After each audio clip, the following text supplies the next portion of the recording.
जब भी कभी आपने अपने शादी महोत्सव में किसी घर के फंक्शन में देखा हो तो कुछ ऐसे लोग होते हैं जो कि उस फंक्शन के अंदर किसी ना किसी प्रकार का व्यवधान देने के लिए बनते हैं। कई जगह बोला जाता है फूफा रूस गए, कई जगह चाचा रूस गए, कई जगह ताया रूस गए कि साहब शादी में नहीं आएंगे, आपके फंक्शन में नहीं आएंगे, क्योंकि उसी दिन तो पता चलेगा लोगों को कि हम आपके लिए कितना मायने रखते हैं। अदरवाइज बाकी दिनों में दुनिया को आप वैसे ही नहीं बताते कि हम आपके कौन है। इसी प्रकार की तर्ज में कुछ भारत के साथ चीन का रवैया भी हो रहा है। चीन भारत के द्वारा G20 की प्रेसिडेंसी में जो बड़े काम किए जा रहे हैं उनमें अब अपनी प्रेजेंस को नुक्ताचीनी के माध्यम से दिखा रहा है। चीनी नुक्ताचीनी कर रहा है। क्या कर रहा है?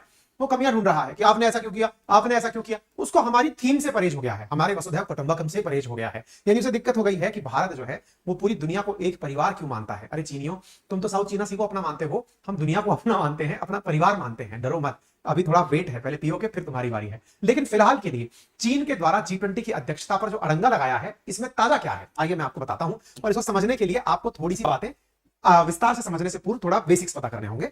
G20 आपको मालूम है दुनिया के 20 ताकतवर देशों का समूह है, जिसमें 19 देश और एक संगठन है। भारत 2023 का इस समय अध्यक्ष है और वो इसको आयोजित करवाएगा, G20 की बैठक को आयोजित करवाएगा, जिसमें सारे राष्ट्र अध्यक्ष अमेरिका, G7 कंट्रीज के पावरफुल नेशन सब यहां पर आएंगे।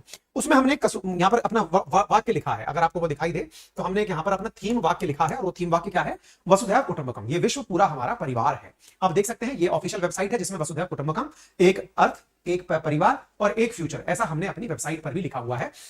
G20 के अंदर यह है मोटो वाक्य माना गया है, ठीक है ना। अच्छा, इसके साथ साथ आप यहां पर देख सकते हैं कि हम ये मानते हैं कि सारा विश्व एक परिवार है। इसी को ध्यान में रखते हुए हम इस G20 को आयोजित कर रहे हैं। वसुधैव कुटुंबकम की बात कहां से निकल कर आती है? तो अगर इसकी प्राप्त जानकारी को अगर खोजते हुए निकले तो महाउपनिषद के अंदर लिखा है कि अयम निजम परो वेति गणना लघु चेतसाम उदार चरिताना तू वसुधैव कुटुंबकम। यानी कि यह अपना, यह पराया, ऐसा विचार तुच्छ मनुष्यों का है किंतु उदार चित्त पुरुषों का सारी पृथ्वी ही कुटुंब है। ऐसा हमारे महाउपनिषदों के अंदर लिखा गया है। ऐसा हम संसद की मतलब जो शुरुआती गेट है वहां पर भी लिख करके रखे हुए हैं। हमारे लिए यह वो दर्शाता है भारत का दुनिया के प्रति जो भाव है कि हम पूरी दुनिया को अपना परिवार मानते हैं, हम किसी को पराया नहीं मानते हैं। ये उसका भाव है जो यहां पर दिखता है। अच्छा, इसके बारे में प्राप्त जानकारी जितने भी लिटरेचर्स में है वो यही है कि भारत का पूरी दुनिया को देखने का एक विजन है कि ये पूरा दुनिया हमारा परिवार है। अच्छा, अब हमारे दुनिया के परिवार होने से किसी को आपत्ति है क्या? बिल्कुल है। किसको है?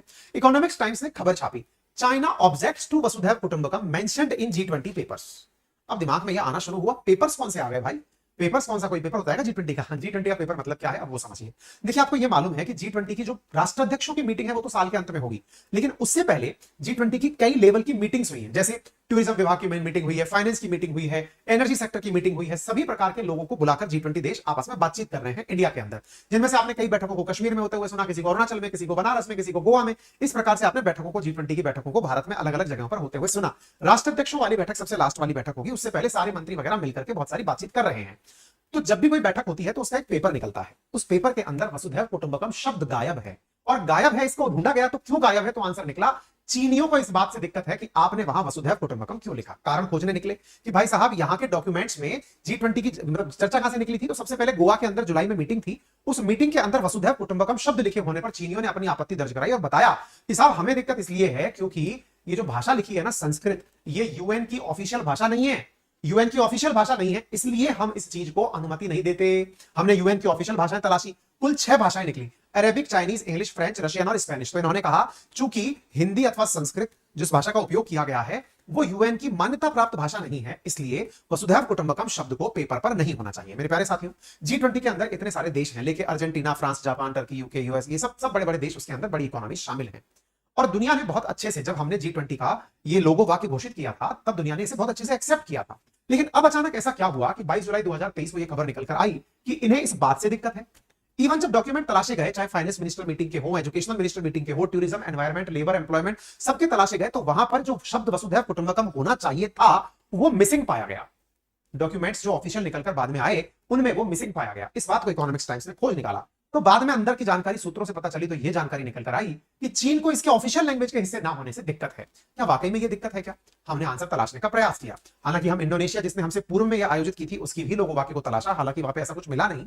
लेकिन हम असल में कारण खोजने निकले कि चीन को ही दिक्कत क्यों हुई, बाकियों ने कोई भी बात क्यों नहीं बोली। तो इसके पीछे का कारण जानते हैं। इसके पीछे का सबसे बड़ा कारण क्या है ना साथियों, कि भारत इन दिनों चीन के साथ बड़ा खेला खेल रहा है G20 के नाम से, और चीन इससे पूरी तरह तंग आ चुका है। आप पूछेंगे कैसे? तो देखिए, 4 महीने पहले भारत ने G20 देशों की बैठक बुलाई और बिना चीन को बताए ही अरुणाचल प्रदेश में कर दी। हमने ऑफिशियली बता रखा था कि हम चेन्नई में मीटिंग करेंगे 24-25 तारीख को, लेकिन हमने मीटिंग कहां कर दी? अरुणाचल प्रदेश में कर दी। हमने ऑफिशियल अनाउंसमेंट कर रखा था कि चेन्नई में मीटिंग होगी। अरुणाचल प्रदेश जिसे चीन अपना बताता है, हमने दुनिया को उठा करके सबको वहां बिठाकर दुनिया को दिखा दिया कि ये हमारा है, हमारा मुख्यमंत्री है, हमारी जनता यहां रहती है। चीन इस बात से बुरी तरह तंग आ गया कि भाई साहब इन्होंने तो अरुणाचल प्रदेश के अंदर G20 की बैठक कर दी, कितना गजब काम कर दिया साहब, इन्होंने तो हमारे साथ बेइज्जती कर दी। फिर दूसरी बात, पाकिस्तान जाकर रोया, पाकिस्तान चीन के पास जाकर रोया कि अंकल अंकल हमें बचाओ, क्योंकि ये लोग तो कश्मीर में भी मीटिंग कर रहे हैं, दुनिया को पता चल जाएगा कश्मीर में कितनी शांति है।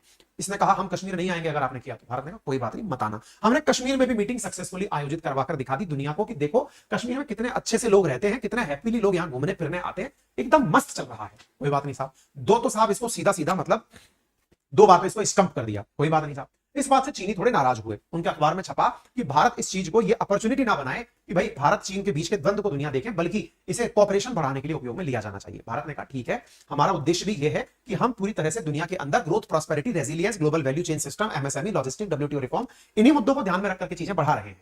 अच्छा, जिन्हें अब तक पूरी कहानी के अंदर यह भी नहीं पता चला कि ये G20 क्या है, तो दुनिया की 85% इकोनॉमी को या जीडीपी को मेंटेन करने वाले 20 देशों का समूह है, उनकी बैठक है असल में। अब ताजा ताजा ऐसा क्या हुआ जिसके चलते चीन को बिल्कुल ही मिर्ची लगी हुई है? देखो, असल में भारत ने चीन को एक बहुत बड़ा नुकसान पहुंचाया है। क्या नुकसान पहुंचाया है? भारत ने असल में चीन से आने वाले लैपटॉप्स पर रोक लगा दी है, कंप्यूटर्स पर रोक लगा दी है, और कहा है कि मेक इन इंडिया के तहत बनाओ। आपको जानकर आश्चर्य होगा, लगभग $20 बिलियन का हम लोग लैपटॉप, कंप्यूटर्स इंपोर्ट करते थे, इलेक्ट्रॉनिक गुड्स इंपोर्ट करते थे चाइना से। अब अचानक भारत सरकार ने इस पर रोक लगा दी कि नहीं साहब ये नहीं चलेगा। तो असल में हमने इनकी नस दबा दी। पहले तो आपने वैसे सामाजिक बेइज्जती करी, अब इनके साथ में व्यापार में भी धोखा हो गया। इस बात से ये तंग है इन दिनों, ठीक है ना। और साथ में इंडिया ने साफ साफ कह दिया है कि हम अपने जो मिलिट्री ड्रोन्स है ना, उसमें भी चाइनीज सामान नहीं लगने देंगे। इतना ही नहीं, इंडिया ने अपने ही लेवल पर प्रॉपर तरीके से जो एक्टिव फार्मास्यूटिकल इंग्रेडिएंट्स हैं, उनका भी निर्माण भारत में करने का निर्णय ले लिया है।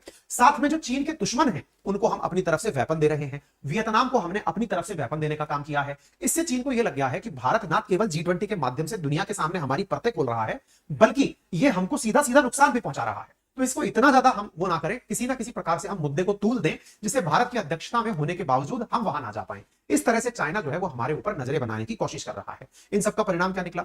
परिणाम ये निकला कि चीन की अब मेजॉरिटी आबादी ये समझने लगी है कि भारत उनका दुश्मन है, और भारत जो है वो इनके लिए एक चुनौती बन चुका है। ये चीनी लोग भी मानने लगे हैं। हालांकि विदेश मंत्रालय से जब ये जानकारी पूछी गई कि साहब कोई वाकई में ऐसी बात है क्या कि G20 के अंदर जो टैगलाइन लिखी है उस पर आपत्ति है, विदेश मंत्रालय की तरफ से इस बात पर अभी तक कोई रिप्लाई नहीं आया है। हालांकि जो जानकारी है वो ये है कि भारत कोशिश कर रहा है यूएन के अंदर हिंदी को एज एन ऑफिशियल लैंग्वेज बनवाने की। इसके द्वारा इसके लिए हमारे प्रयास चल रहे हैं और इसमें सफलता भी मिली है। सफलता क्या मिली है कि भारत ने प्रयास किया तो यूनेस्को ने हमें परमिट किया कि जो यूनेस्को हेरिटेज साइट है उनका डिस्क्रिप्शन हिंदी में भी डाला जाए। ये हमें सहूलियत भी मिली है। संभव है कि दुनिया की लार्जेस्ट पॉपुलेशन रखने वाला देश आने वाले समय में अपनी भाषा को भी यूएन के ऑफिशियल भाषा बनवाएगा। बाय द वे, हमारी सबसे बड़ी अड़चनों में चीन ही है, जो हमको हर जगह परमानेंट 5 मेंबर्स में से अगर किसी को सिक्योरिटी काउंसिल में हमारे आने से आपत्ति है तो उसका नाम भी चीन ही है, और ये जग जाहिर है। तो चीन हमें देखकर खुश कैसे हो सकता है, लेकिन हाँ, हम अपने तरीकों से उसे परेशान कर रहे हैं, ये हमें बड़ी खुशी देता है। फिलहाल के लिए इतना ही। बाकी आपके ऐसे विषयों पर क्या राय है जरूर कमेंट बॉक्स में बताएं। चैनल पर नए हैं तो सब्सक्राइब करें,